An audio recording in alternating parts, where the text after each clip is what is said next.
They whispered behind closed doors, convinced she was only after his money.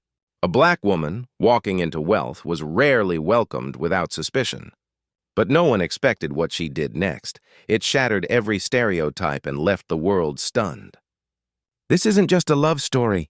It's a story about greed, prejudice, and the quiet strength to fight back against whispers meant to destroy.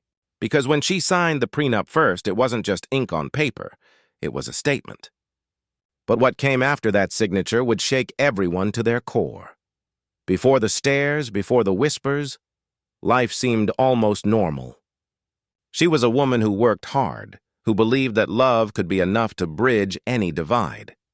Her world wasn't filled with glamour or riches. It was grounded in quiet routines, laughter in simple places, and dreams she carried with a kind of unshakable grace. When she met him, a man with wealth in his name and legacy on his shoulders, their worlds collided. To him, she wasn't defined by her skin or by the cruel assumptions society threw her way. She was simply the woman who made him feel alive. But not everyone saw it that way. His family's estate was a place of polished marble, inherited power, and whispered judgment. And to them, her presence wasn't just unusual, it was unacceptable. What started as sideways glances and cold silences soon began to grow into something sharper, more deliberate. Every smile she gave, every step she took beside him, was scrutinized. Behind every polite exchange, there lingered a question none dared to ask out loud. What is she really after? But beneath the surface, a storm was forming, one that would force her to prove her intentions in a way no one could have expected. The moment she entered his world of wealth, the silence around her became heavy.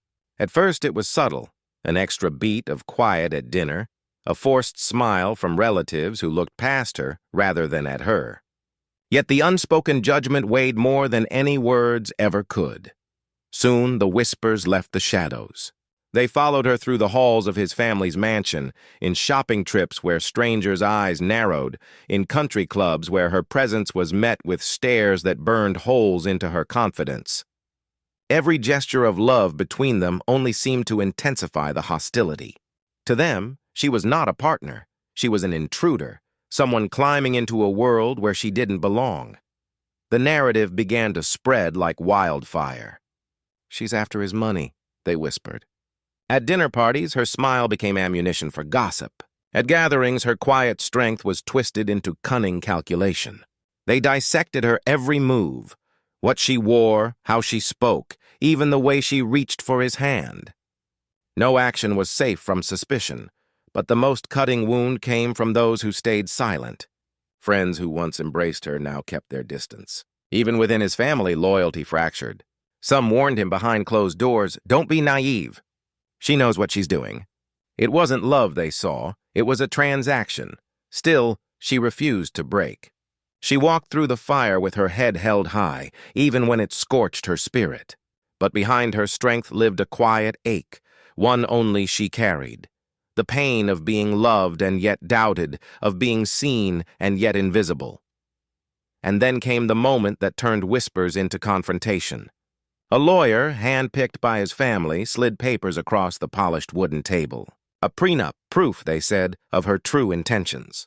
They waited for her outrage, for her refusal, for the mask to slip and reveal greed beneath her grace. But she didn't flinch.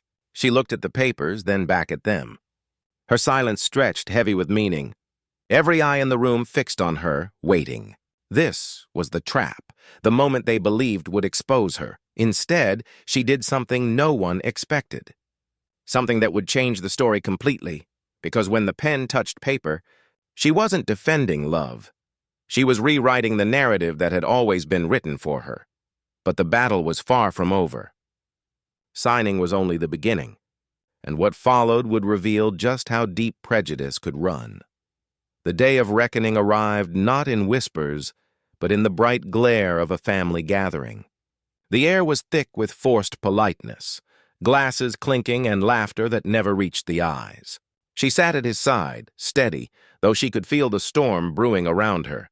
Then it happened. A voice, sharp and dripping with venom, cut through the evening like shattered glass. We all know why you're here. Stop pretending. The room froze. Every face turned toward her, waiting for the explosion they believed was inevitable. It wasn't just a cruel remark. It was an accusation meant to strip her dignity in front of everyone. For a moment, the weight of generations pressed on her chest. Every stereotype, every suspicion made flesh in a single sentence. But she didn't crumble. Slowly she stood, her chair scraping against polished floors. Her hands trembled, not from weakness, but from the fire that had been burning inside her all along. She reached into her bag and pulled out the papers, the prenup she had signed without hesitation. The proof they demanded, the sacrifice they thought she'd never make. The room fell silent, stunned.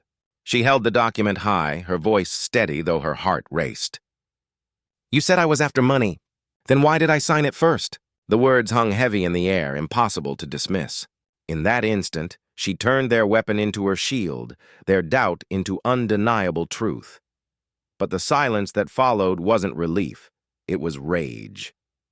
Some faces softened, but others hardened, their pride too deep to admit they were wrong. And in their eyes, she saw it clearly.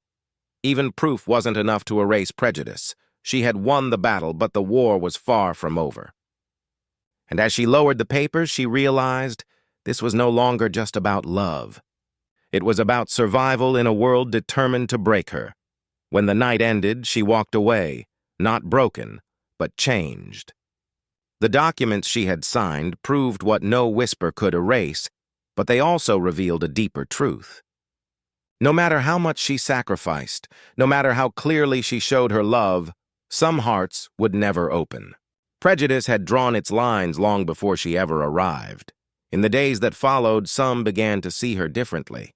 A few admitted they were wrong, their voices quieter than their accusations had been, but many refused to yield. To them, her proof was irrelevant, because the real issue had never been about money. It was about skin, about who they believed deserved a seat at their table and who did not. She carried that lesson with her. The signature on that paper was more than a defense of her love. It was a statement of strength. She would not live her life to fit their narratives, nor bend under their suspicion. Yet the scar remained, a reminder of how deeply racism embeds itself into the simplest human experiences, even love. And that's the truth that lingers long after the story ends. This isn't only her battle, it's one faced by countless others every single day. A battle to be seen as human before being judged as a threat, a stereotype, or a motive. So the question becomes, how many more women, how many more families must prove their worth before society finally believes them? And how many stories like this will we hear before the whispers of prejudice are silenced for good?